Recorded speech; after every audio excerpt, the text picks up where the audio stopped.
Today, we'll start by focusing on your breath. I think we all intuitively understand why focus is important. Like Bruce Lee once said, the successful warrior is the average man with laser-like focus. I'm not terrible at focus, but I certainly wouldn't describe myself as someone with laser-like focus. And perhaps that is the main thing that stands between us and our highest potential. So we know the basics of how to focus, and all we need to do is to crank it up on the last 10%. A big part of the problem comes down to this good-for-nothing rectangular piece of shit. To be fair, my iPhone has saved my ass many times over. It tells me where I am when I get lost, it plays me sad music when I need it, but for all its good, I can't justify picking it up 111 times a day. This is a real problem, and we can find a solution that doesn't involve throwing our phones out the window. In this video, we're going to explore 5 different ways we can break free from the overstimulation in our lives so that we can focus on the things that take us from being average to being great.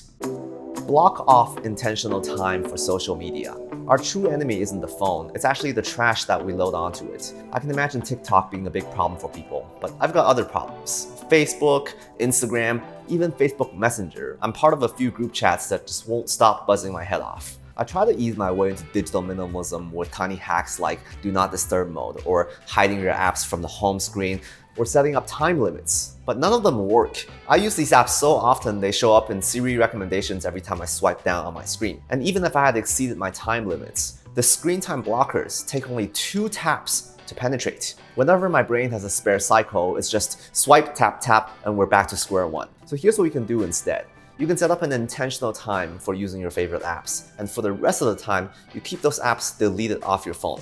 You're not deleting your account, you're just making it inconvenient to access them. Even with my gigabit internet connection, it takes at least 10 seconds for me to reinstall Instagram and log in again. If I have to wait 10 seconds to check Instagram, it's usually enough of a pause for me to reevaluate my priorities and perhaps go back to focusing on what I should have been focused on. But at some point, I still want to check Instagram because I want my friends to know that I'm still alive. And also, I want them to know I'm actually a reasonably attractive guy who's also very smart and does cool things sometimes. There's nothing in life that brings me more joy than receiving some likes or a thumbs up on this video. So the compromise is to set up a calendar time block. For example, for 2 hours on Sunday mornings, I'm gonna scroll through all the feeds, I'm gonna reply to all the comments, I'm gonna slide into all the DMs I've been holding myself back from.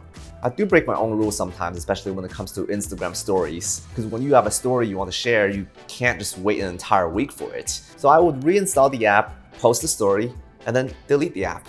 I know I'm just making life harder for myself, but if I want laser-like focus, this is the way. Replace feeds with books. Overstimulation isn't just bad for focus, it also makes you dumb. I can consume thousands of tweets and stories in a day, but if you were to ask me to summarize what I learned from all that information, I wouldn't even know where to begin.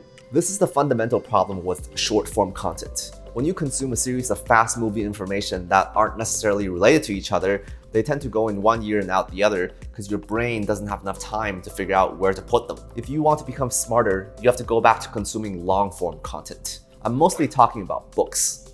When I deleted my social apps off my phone, I carved out at least 1 hour each day to read. Reading is the polar opposite of scrolling a feed. I'm naturally a very slow reader, but I'm intentionally slowing myself down even more by taking notes while I read. A lot of these notes are really just quotes that really resonated with me. I would write them down, say them out loud a few times, and dwell on them. Here's one of my favorite quotes from the 7 Habits book I've been reading recently. To influence others, you must first open yourself up to be influenced by others. That is a fine quote. The opportunity to pause and think about what you just read is something that social media is designed against. They just want you to keep scrolling, and even when you slow down to engage with a comment, they're just baiting you to check back soon to see if your comment got responded to, and while you're at it, scroll some more. This is borderline psychotic behavior, and by sitting down to slowly read a book, I am claiming some of my autonomy back. Replace group chats with one-on-one conversations. I'm very lucky to have groups of friends who want to hang out with me, but when you get embroiled in multiple group chats that are constantly either arguing or making plans with each other, it becomes another source of overstimulation. As an introvert, I like one-on-one time with people. Of course, not everybody wants to go on a platonic date with me, but with those who do, we can share a very enriching experience together. Having a good conversation should feel like reading an interactive book. We get to listen to each other's thoughts without getting distracted by other people.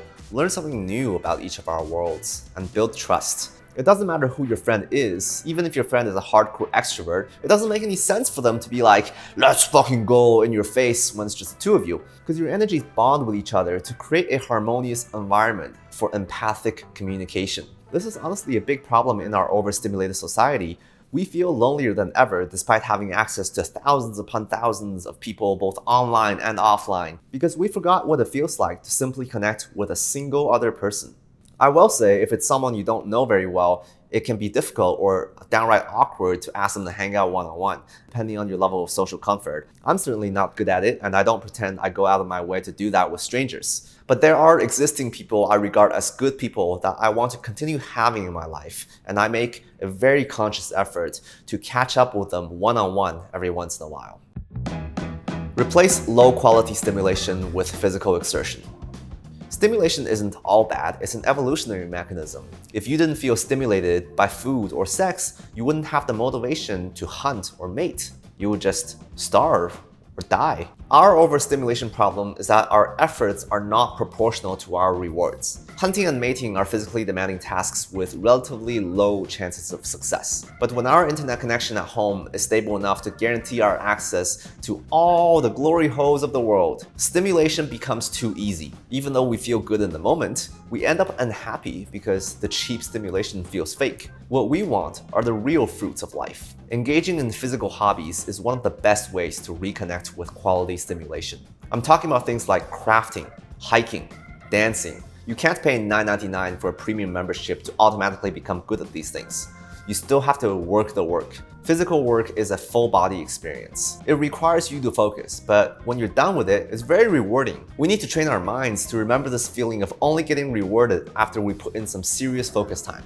I know a lot of us are doing desk jobs these days, and physical work doesn't seem all that relevant to our day-to-days, but I like to think of it as a conditioning exercise. The more we do physical work, the easier it becomes for us to get into that focused state. Eventually, even if the work we're trying to focus on is on the computer, we can still access the same flow state that we get from physical work. My last recommendation is to go all out on a digital detoxification. Make a plan to go somewhere without a stable internet connection.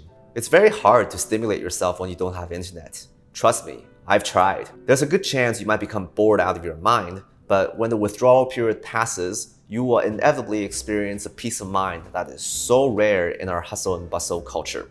So this entire video has been about different ways of channeling focus, but we never really talked about what exactly we should be focusing on. That is not a question I can answer for you, but I will say some of my greatest epiphanies in life were made when I was out alone in nature.